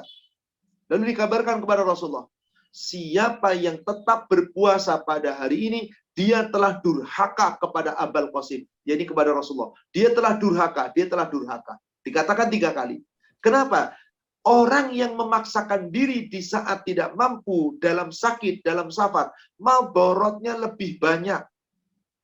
Tapi siapa yang merasa mampu, silakan. Saat itu digambarkan perjalanan jauh, panas terik, Madinah Mekah dengan jalan kaki, yang punya onta baru naik onta, kayak apa beratnya, sehingga dalam keadaan yang sangat berat. Maka Rasulullah perintahkan berbuka. Jadi kalau seperti pertanyaan Ibu tadi, pakai vitamin, pakai disuntik, pakai obat, subuh dan maghrib, tidak ada masalah. Insya Allah. Semoga Allah memberikan kebaikan untuk Ibu penanya, dan semoga Allah menjadikan sakitnya sebagai penggugur atas kesalahan dan dosa-dosa. Amin ya Rabbal Alamin. Wallahu a'lam. Jadi disuntik sebelum sahur boleh Pak ya? Setelah sahur, Boleh, insya Allah. puasa tidak boleh. Itu jadi batal ya? Ya, Baik. berbeda. Karena sudah puasa otomatis ada makanan, sari makanan, ada vitamin yang masuk. Ya. Tapi kalau suntiknya itu bukan untuk penguat, bukan untuk makanan, bukan untuk vitamin. Contoh, Untuk imunisasi. Obat. Imunisasi, Pak. Imunisasi itu kan bukan vitamin, bukan makanan. Itu adalah antibodi yang disuntikkan ke tubuh. Maka itu tidak pengaruh. Meskipun dia lagi puasa, diimunisasi, tiba-tiba jadi kuat, tidak. Berbeda dengan orang yang disuntik dengan obat. Obat itu menguatkan fisik. Maka ketika langsung, kalau imunisasi itu bukan menguatkan fisik langsung. Dia memasukkan virus yang sudah dilemahkan ke dalam tubuh. Sehingga terbentuk antibodi melalui virus tadi. Itulah yang dimakan vaksin. Orang mau umroh, lagi Ramadan, divaksin siang hari. Nggak masalah. Telah sepakat ulama, vaksin bukan obat. Vaksin bukan vitamin. Vaksin itu sebuah serum yang antibodi yang isinya adalah virus-virus yang sudah dilemahkan lalu dimasukkan ke dalam tubuh agar menjadi virus yang lemah sehingga membentuk antibodi di dalam tubuh. Maka vaksin seperti itu insya Allah tidak membatalkan. Demikian wallahu a'lam. Jadi program pemerintah untuk vaksin tetap harus jalan Pak ya? Tidak ada jalan alasan. insya Allah. Bagi yang mau bervaksin silakan. Semoga diberikan oleh Allah kebaikan. Baik, pertanyaan ketiga Pak. Ini tadi sudah dijelaskan, tapi saya coba membacakan sebentar. Dari Ibu Heni, fidyah bolehkah dalam bentuk bahan makanan mentah seperti beras yang total semua diserahkan ke satu keluarga miskin? Atau harus makanan matang dan siap santap? Demikian pertanyaannya Pak. Kedua-duanya boleh Pak. To'am, di zaman Rasul ada to'am yang siap makan, ada to'am yang harus diproses. To'am yang siap makan di zaman Rasul itu satu, tamer, kurma, itu siap makan. Zabib, kismis, itu siap makan. Tapi khintoh, gandum, nggak siap makan. Dia mentah, lalu harus diolah. Maka boleh memberikan khintah di zaman Rasul. Nah sekarang di Arab sudah ada beras, ada orang yang pada bayar fidyah dengan beras. Ada pula orang yang bayar zakat fitri nanti dengan beras. Sebab apa? Di zaman Rasul memang belum ada beras. Adanya apa? Tadi makanan pokoknya adalah kurma, kismis, kemudian beberapa yang lain. Yang bahan mentah harus diolah dulu ada dua. Ada syair, ada khintah. Khintah itu semacam gandum yang harus ditumbuk, yang kemudian diolah jadi roti. Roti-rotinya orang Arab itu yang tipis kemudian timbul langsung dimakan. Itu terbuat dari khintah, gandum. Tapi kalau syair itu adalah sejenis gandum yang diolah langsung dimakan tanpa diolah dengan tepung. Contohnya seperti kalau sekarang itu syair itu waker oats, havermut dan sejenisnya. Di mana dia langsung dimasak dengan air, diseduh, dimakan. Jadi kayak nasi, kayak bubur lah seperti itu. Kalau khintah itu gandum yang dihaluskan, digiling jadi tepung terigu. Itu bahannya gandum. Itu khintah namanya. Demikian. Jadi mau bahan mentah kalau kita berarti apa? Beras boleh. Mau bahan matang sudah jadi boleh. Bolehkah serahkan kepada satu keluarga miskin 30 hari nggak puasa, ini 30 paket? Boleh. Seandainya memang di lingkungan itu tidak ada yang lain. Tapi kalau lingkungan itu ada 5 orang yang butuh, Anda pecah jadi 5. Karena 30 berarti satu keluarga dapat 6 paket. Silahkan. Boleh seperti itu. Tapi kalau tidak ada lagi, adanya yang paling membutuhkan satu keluarga miskin, 30 diserahkan kepada mereka semua, saya bayarkan fidyah orang tua saya yang tidak berpuasa, ini untuk hak Anda semua. Boleh seperti itu. Insya Allah. Baik, terima kasih. Ini sekarang sesi bertanya langsung, sudah ada 3 penanya yang ingin bertanya langsung dari Pak Edi Cahyono, kemudian Pak Habil dan Pak Faiz. Yang pertama silakan Pak Edi untuk bertanya langsung. Assalamualaikum. Ya. Assalamualaikum warahmatullahi wabarakatuh, Ustadz. Waalaikumsalam warahmatullahi wabarakatuh, Pak Edi. Luar biasa tausiah pada pagi hari ini, pencerahan bagi kita semua. Alhamdulillah kami ada masih di Masjid Raya Pondok Indah ini, Ustadz. Alhamdulillah, semoga barokah untuk Bapak dan semua. Amin, kami doakan semuanya, para jamaah, Ustadz juga tetap sehat ya Ustadz. Amin, insya Allah. Baik, pertanyaan saya hanya satu Ustadz, yang terkait dengan Lailatul Qadar. Mohon bisa disampaikan batas waktu atau tanda-tanda Lailatul Qadar itu apa ya Ustadz, supaya kami bisa mendapatkan pencerahan atau dalil-dalil yang menguatkan tanda-tanda Lailatul Qadar. Terima kasih Ustadz. Assalamualaikum warahmatullahi wabarakatuh. Waalaikumsalam warahmatullahi wabarakatuh. Ini mohon maaf Pak Edi, pertanyaan Bapak itu butuh jawaban dengan dalil yang cukup banyak. Kalau dijawab tentu habis. Qadarullah insya Allah buat 2 pekan dari sini kita akan ketemu pertemuan kedua. Jadi sudah setengah Ramadan. Kita akan bahas bahasan dari ayat 185 sampai 187. Di situ nanti akan bahasan tentang bagaimana kiat meraih Lailatul Qadar. Kapan tanda Lailatul Qadar itu ada, insya Allah kita akan uraikan, Pak. Jadi mohon maaf pertanyaan Bapak tentang Lailatul Qadar, karena butuh dalil yang cukup panjang, kita akan bahas di kajian pertemuan yang akan datang. Insya Allah. Mohon maaf, Pak. Baik, terima kasih. Jadi masih hutang ya Ustadz ya. Masih hutang insya Allah. Ya. Karena kan sekarang baru awal, Pak. Sekarang baru awal. Masih ada waktu insya Allah, Pak. Insya Allah. Baik, terima kasih Ustadz. Sama-sama, Pak. Afwan. Baik, Pak Edi memang biasa maju di depan nih, Pak. Pertanyaannya maju di depan. Baik, selanjutnya Pak Habil. Semangatnya, Pak. Spirit Ramadannya luar biasa, Pak. Subhanallah. Amin, amin, amin. Ya, Pak Habil, silakan Pak Habil mengajukan pertanyaan langsung ke Pak Ustadz. Terima kasih Pak Redi. Assalamualaikum warahmatullahi Pak Ustadz. Waalaikumsalam warahmatullahi wabarakatuh, Pak. Terima kasih atas pencerahannya tentang ayat 183 sampai dengan 186. Begini Pak Ustadz, kalau kita memang membahas mengenai soal puasa, maka konteks ayat itu harus mengacu pada Al-Baqarah 183, 184, 185. Perlu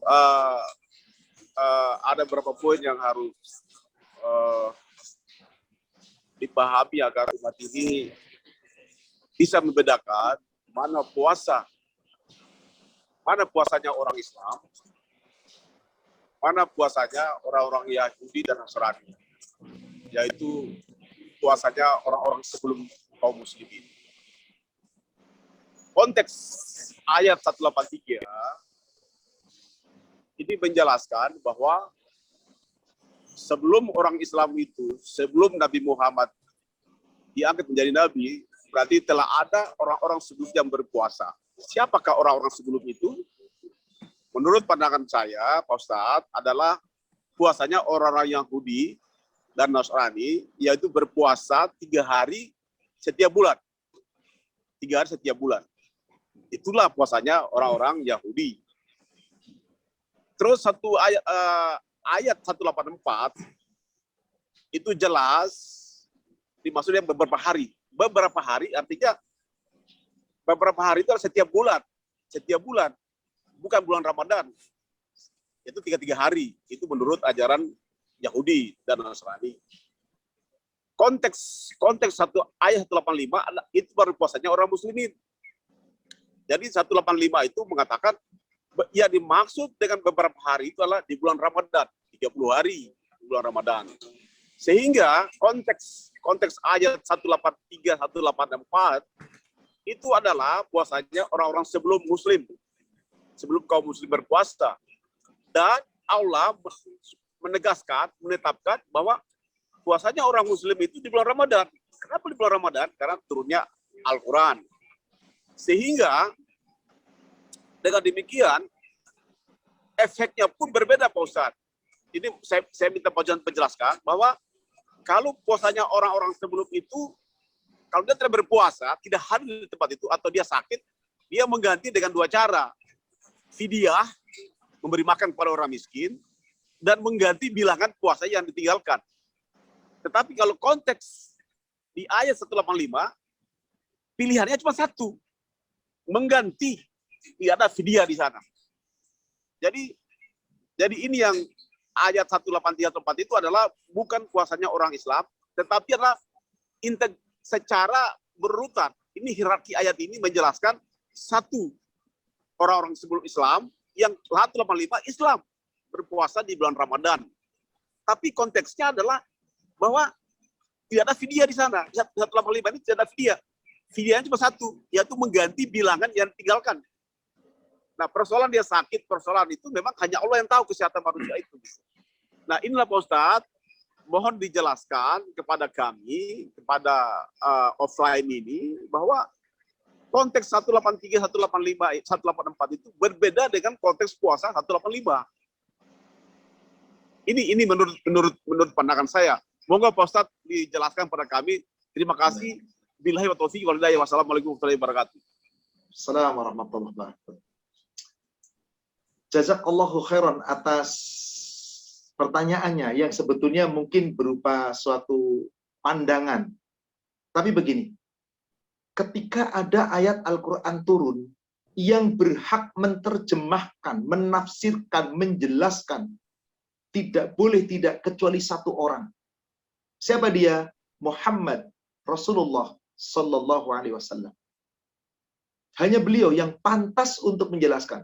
Maka di dalam tafsir Al-Quran, siapapun penulis tafsirnya, boleh menulis, tetapi rujukannya hadis Rasul. Jika Bapak mengatakan, ayat 184 konteksnya adalah puasanya orang Yahudi dan Nasara, yang Bapak katakan tadi 3 hari, wallahualam, saya tidak pernah membaca tafsir yang seperti itu konteksnya. Ayat 184 dan 185 itu menyatu.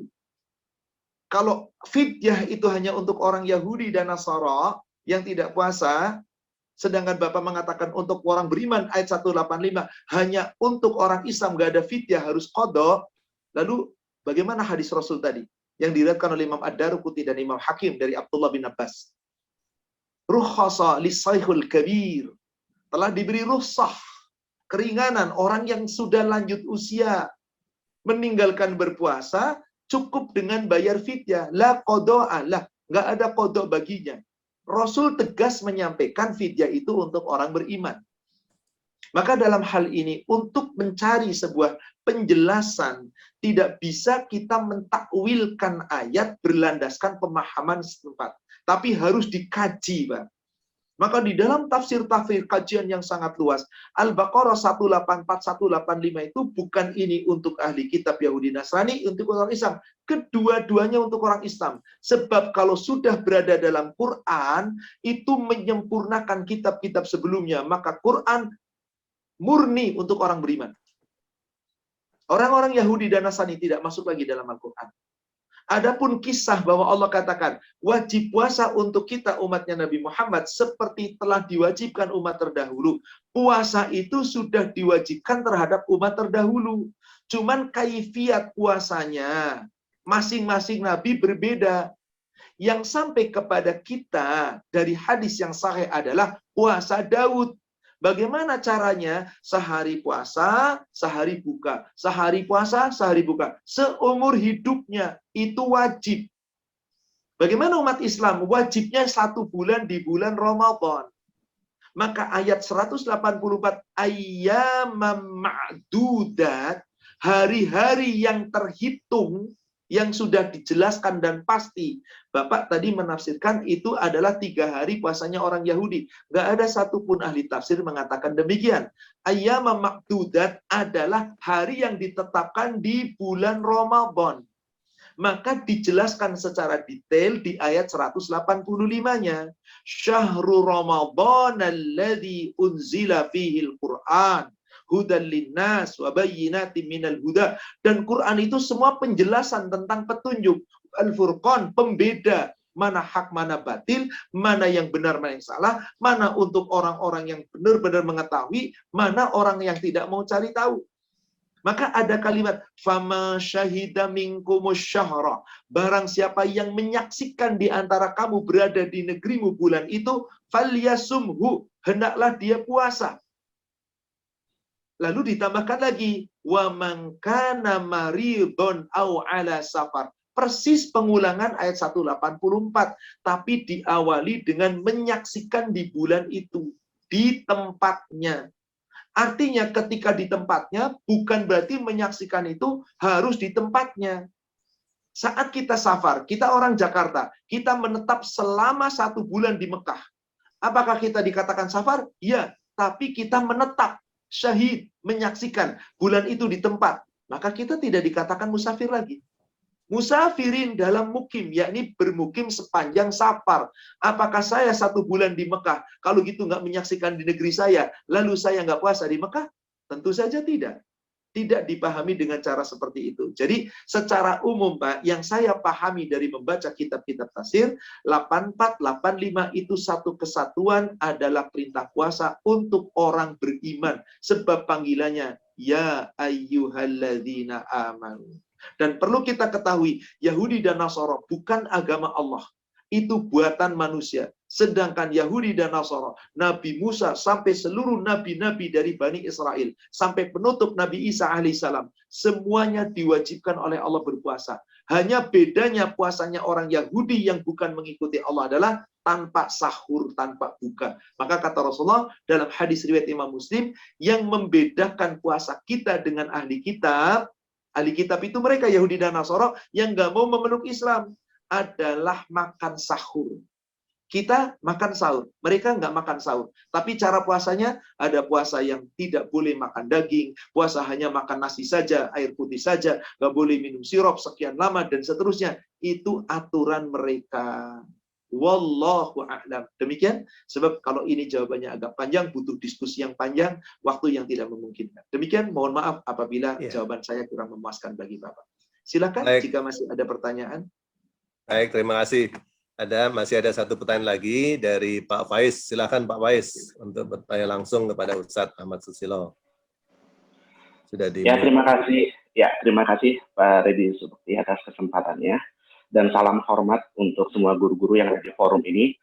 Assalamualaikum warahmatullahi wabarakatuh. Untuk Waalaikumsalam warahmatullahi guru wabarakatuh. kita, ya, Dr. Ahmad Susilo, sehat ya Pak, insya Allah.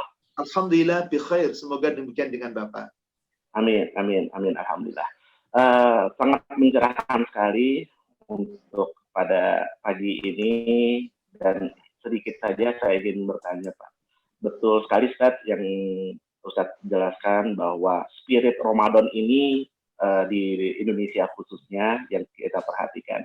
10 hari pertama luar biasa semangatnya, Ustaz. Nah, namun yang tadi Ustaz jelaskan juga bahwa syaitan dan juga jin-jin itu pada dibelenggu. Namun ada satu hawa nafsu yang harus kita lawan, Ustaz. Bagaimana, intinya adalah yang pertanyaan saya, bagaimana cara kita untuk istiqomah selalu semangat, Ustaz, dalam menjalankan ibadah Ramadan, apalagi ada 10 hari terakhir yang hadiahnya luar biasa dari Allah, dan itu membuat lalai kebanyakan dari kita, Ustaz. Mohon pencerahannya, Ustaz. Baik. Terima kasih, Ustaz. Jazakallah khairan atas pertanyaannya. Bagaimana caranya supaya kita tetap semangat, spirit, apalagi di Lailatul Qadar, bisa mendapatkan ampunan dan seterusnya. Saya buatkan contoh sederhana kepada para jamaah. Seandainya, ini qadarullah Pak Redi ini dari Ketua DKM Masjid Pondok Indah membuat sayembara. Siapapun jamaah boleh bebas yang mau sepanjang Ramadan spirit tetap berada di masjid selama 1 bulan, nggak setiap hari dalam penuh, cukup dari jam 2 sampai waktu subuh selalu di masjid, nggak tidur, nggak ngantuk, zikir, baca Quran, baca doa, silakan, yang penting nggak ngantuk, dari jam 2 sampai subuh, kira-kira sekitar 2,5 jam, Pak. Sebulan penuh tetap berada di masjid dengan semangat, dapat mobil Pajero Sport. Kira-kira Pak, apa yang terjadi Pak? Penuh nggak Masjid Pondok Indah Pak? Wah, katakanlah Pak Ridi menyediakan 1.000 mobil nih Pak. Minimal Pak, berbondong-bondong orang. Ngantuk enggak. Kok bisa Pajero Sport di depan mata? Apa tujuannya dia? Pajero Sport. Nah, inilah dia spirit Ramadan. Umat Islam itu tidak punya spirit karena apa? Yang akan diraih nggak tergambar. Apa sih Pak yang akan diraih dari spirit Ramadan? Surga. Nggak terbayangkan Pak. Ya. Maka Rasulullah turunkan sebuah hadis berdasarkan ayat Al-Quran. Yakni di surat 32 ayat 17. Di surat 32 As-Sajdah ayat 17 Allah firmankan begini. Fala ta'lamu nafsum ma ukhfiya lahum min qurrati a'yun jazaa'an bima kanu ya'malun. Tidak seorang pun dari hamba yang mengetahui dan diberitahu oleh Allah di dunia nikmatnya surga yang sangat menyenangkan hati dan seluruh tubuh sebagai balasan atas apa yang diperbuat di dunia. Jadi rewardnya spirit Ramadan itu Pak, surga yang nggak bisa dibeli dengan apapun. Boro-boro cuman Pajero Pak, 1 miliar Pajero nggak bisa untuk meraih surga. Kecuali iman dan takwa tadi. Nah, bayangkan kita harus mencoba melihat surga. Pakai mata nggak mungkin. Pakai apa? Ilmu dan iman. Maka tadi spirit Ramadan itu imanan wahtisaban. Iman dengan ilmu. Ihtisab, perhitungan itu harus pakai ilmu. Anda mau bisnis nggak pakai perhitungan, lah rugi, bangkrut Pak. Wih bagus ini untungnya gede. Iya nih saya bisnis, bangkrut terus Pak. Anda pasti berhitung dulu dengan ilmu. Lalu dengan perhitungan, dengan keyakinan. Baru. Nah disinilah kesalahan umat Islam. Rewardnya dari Allah itu nggak terbayang. Dan tidak mencoba dibayangkan. Padahal dalam Al-Quran Allah sudah membayangkan tentang kayak apa surga. Di dalam hadis Rasul sudah membayangkan. Sehubungan dengan surat 32 ayat 17. Dalam hadis riwayat Imam Muslim dari Jabir bin Abdullah. Rasulullah SAW bersabda. Qala Allahu Ta'ala. Allah Ta'ala berfirman. Ahdatu li'ibadis salihin. Aku telah sediakan untuk seluruh hambaku yang saleh. Malam ainun ro'at. Kenikmatan di surga yang kamu belum pernah lihat di dunia. Gak pernah dilihat oleh mata. Wala udhunun sami'at. Gak pernah didengar oleh telinga. Wala qalbi bashar. Tidak pernah terlintas di hati manusia. Jadi nikmatnya surga bukan gak kebayang Pak. belum pernah dilihat mata, belum pernah didengar telinga, belum pernah terbayang lintasan hati dan pikiran. Itulah misdaqal hadisi qala Allah Ta'ala. Seperti yang Allah firmankan di surat 32 ayat 17. Gak ada yang tahu surga. Tapi kan kita bisa tahu dengan ilmu. Gimana caranya kita tahu surga dengan ilmu? Saya tunjukkan sebuah ayat, Pak. Ini luar biasa. Satu ayat ini jika kita pahami luar biasa. Surat Muhammad, surat 47 ayat 15. Di dalam Al-Quran, saya yakin bapak-bapak kalau baca Quran, pasti kalau kata-kata surga, di bawahnya berkatakan, tajri min tahtihal anhar, mengalir sungai-sungai di bawah. Betul begitu, Pak? Ya. Kenapa? Selalu sungai itu mengalir sungai, Pak. Ayat ini turun di negara Arab, negara gurun, padang pasir. Orang Madinah nggak pernah lihat sungai, Pak. Orang Mekah nggak pernah lihat sungai. Sekalinya mereka melawat ke Syam, lihat sungai. Kemudian ke Yaman, lihat sungai. Kayak apa rasanya lihat sungai? Luar biasa. Dan maaf, sungainya jangan bayangin sungai dunia. Tajri min tahtihal anhar itu jangan, ya kayak sungai, bayangin Ciliwung, bayangin Cikeas, bayangin Sunter. Walah, hancur. Bagaimana sungai yang Allah tawarkan di surga? Perhatikan ayat ini. Surat 47 ayat 15. Masalul ladzina masalul jannatil lati wa'idal muttaqun. Perumpamaan surga yang Allah akan berikan kepada orang-orang yang bertakwa, fiha anharun, di dalam surga itu ada mata air, sungai-sungai, mimma'in ghairi asin. Sungai surga itu airnya tidak pernah berubah, tidak pernah payah, seger, nikmat. Maaf, Bapak pernah ke kaki gunung, Pak? Pernah lihat sumber air di kaki gunung, Pak? Bening, putih, jernih, Bapak berani langsung minum? Berani. Bapak berani langsung cuci muka? Rasanya kayak apa, Pak? Makanya sumber air pegunungan dipakai iklan oleh produsen air minum. Jangan percaya, Pak. Nggak mungkin ngambil dari sana. Dimarahin pemerintah. Kering nanti airnya. Disuling sendiri. Manusia aja percaya. Sumber pegunungan ini namanya juga iklan. Itulah cara orang-orang ahli kitab mengiklankan. Bohong. Dalam Islam nggak boleh. Tapi udahlah, lepas dari iklan sudah. Saya nggak bicara itu. Intinya apa? Mata air itu jernih hanya di hulu. Kalau sudah ke hilir, Pak, sampai ke Ciliwung, itu asalnya dari mana, Pak? Dari kaki gunung loh, Pak. Itu sudah mulai butek sampai ke Sunter, hitam, bau. Ada yang berani mandi di Sunter. Ada yang berani minum. Sungai di surga bertriliun-triliun kilometer mengalir, yang surga luasnya langit dan bumi, bagian langit bawah. Itu tetap jernih, ghairi asin, tidak payah sedikit pun. Satu, air jernih. Yang kedua, wa anharum min labanin lam yataghayyar ta'muh. Ada air sungai dari susu, yang susunya itu lezat, gak pernah berubah rasa.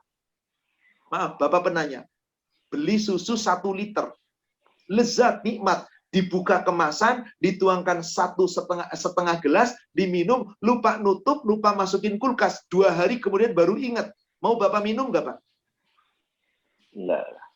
Enggak. Kenapa? Sudah busuk, basi. Ragu. Yang ada racun. Berarti susu di dunia itu akan berubah dalam hitungan waktu paling berapa hari, bahkan berapa jam. Sungai di surga, Pak, bermiliar-miliar tahun susunya nggak berubah. Maaf, jangan tanya, yang meres susunya siapa ya kok sampai jadi sungai susu? Allah, kun fayakun. Ada sungai apa lagi? Wa anharum min khamril ladzatin lisyaribin.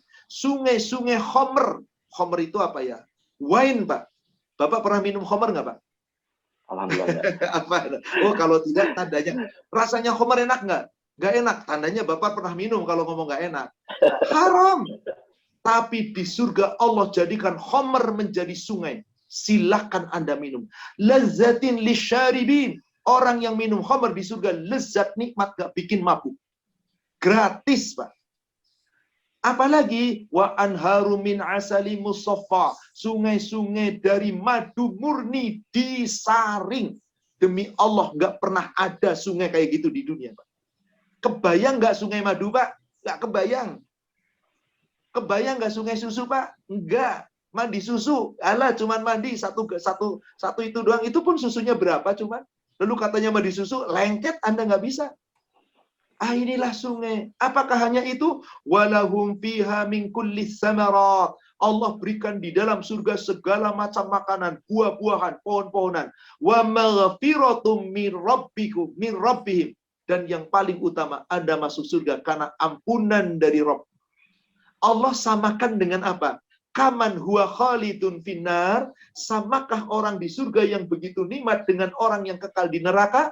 Wasuqu ma'an hamiman faqatta'a an ahum. Sama orang neraka yang kalau minum minumannya air panas yang sangat panas, sekali minum potong usus-ususnya. Coba kita lihat ini. Ya Allah yang sedang kita raih di dalam berlomba-lomba spirit Ramadan, surga. Kenapa kok loyo? Kenapa? Karena nggak diperlihatkan oleh Allah. Giliran Pak Redi nawarkan Pajero Sport pada semangat. Karena ada kelihatan. Jadi mari saudaraku, marilah kita coba lihat surga. Nggak lihat pakai mata, lihat pakai ilmu, lihat pakai iman. Satu ayat ini menegur pada kita, Allahu Akbar, luar biasa nikmat. Apalagi kalau baca-baca surga, para laki-laki, bidadari, berapa jumlah yang Anda inginkan? Mau kayak apa modelnya, Pak? Waduh, dah para laki-laki pasti lihat ini decak kagum kalau kita baca ayat-ayat Al-Quran. Di mana bidadari-bidadarinya itu gadis montok, walah dah nikmat. Itu yang Allah inginkan, yang Allah sampaikan. Kenapa harus gadis montok? Laki-laki itu kalau lihat gadis montok pasti langsung, Pak, kebayang. Maaf, ini bukan kitab porno, bukan. Dan Allah tidak mengatakan jorok. Tapi daya tarik untuk laki-laki. Maaf, laki-laki itu pun nggak ada kata tua. 70 tahun loyo di rumah. Coba keluar, lihat gadis montok. Tetap lirik. Subhanallah. Maka Allah kabarkan di surat 78. Coba lihat surat 78. Surat An-Naba. Ayatnya dari ayat 31. Innalil muttaqina mafaza. Orang yang bertakwa di dunia. Ingat tadi spirit Ramadan itu la'allakum tattaqun. Kalau kita bisa meraih takwa di dunia, mafaza, diberikan balasan-balasan. Innal muttaqina mafaza, hadaiqa wa a'naba, wa kawa'iba atsraba. Allahu Akbar. Sudah diberikan pendapatan, kemenangan-kemenangan dan luar biasa. Hadaiqa wa a'naba. Dikasih kebun-kebun dan buah anggur yang banyak. Ini dia ayat yang ke-32, yang ke-33-nya. Wa kawa'iba atsraba, gadis-gadis remaja yang sebaya. Sebetulnya kurang tepat ini gadis sebaya, gadis remaja. Kawa'ib itu orang Arab bilang gadis montok yang usianya ting-ting, Pak. Dan terus mutahharah. Bapak pengen gadis yang kayak gitu berapa, Pak? Monggo berapa? Tapi maaf, dunia satu aja ya, Pak ya. Nanti banyak-banyak di dunia nggak adil, malah nggak dapat di akhirat loh, Pak.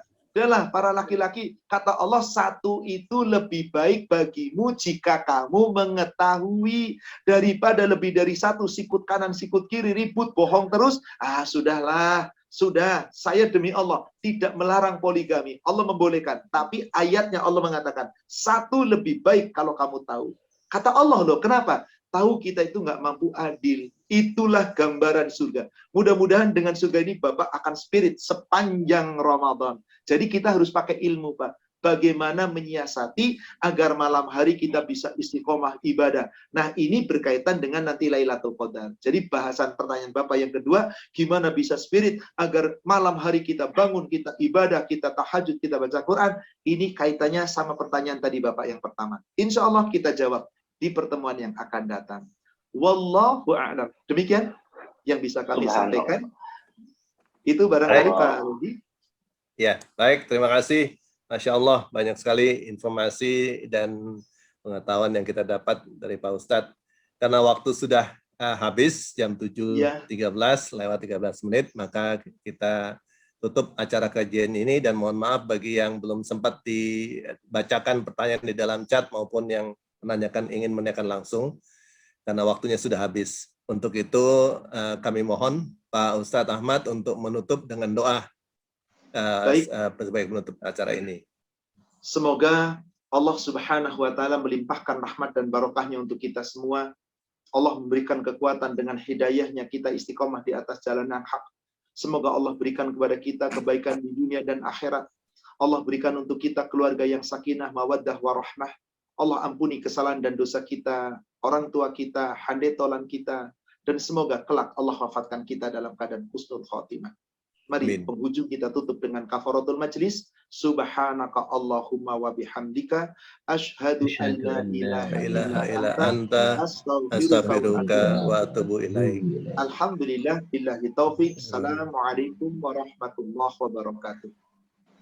Bapak dan Ibu yang dirahmati Allah, demikianlah kajian pada pagi hari ini.